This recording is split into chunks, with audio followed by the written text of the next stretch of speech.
మణిప్రవరజుష్టం చాప్తాహారమనుత్తమం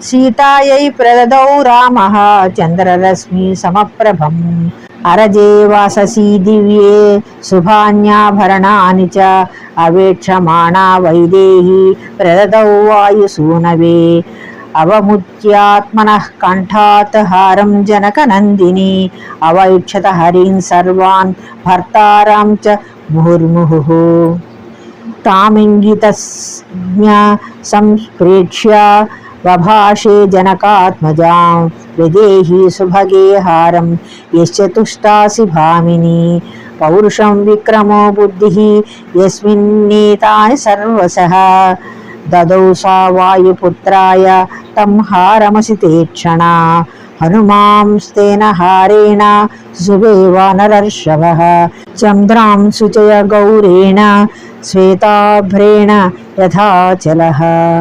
ఇంకా స్వామి మేలైన మణులతో కూడిన ఒక ముత్యాల హారాన్ని హనుమంతునికి బహుకరించడానికి సీతాదేవికి ఇచ్చాడు.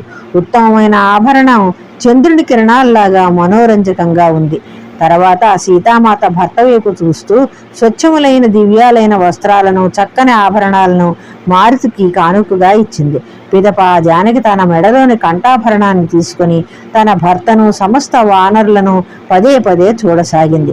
ఆమె మనస్సులోని భావాన్ని గ్రహించిన శ్రీరాముడు ఆమెతో, ఓ సుందరి, సాటిలేని పౌరుషము, పరాక్రమము, ప్రతిభ మొదలైనటువంటి అనేక లక్షణాలు పూర్తిగా కలిగి నీ ఆదరానికి పాత్రుడైనటువంటి హనుమంతునకు ఈ హారాన్ని బహుకరించు అని పలికాడు.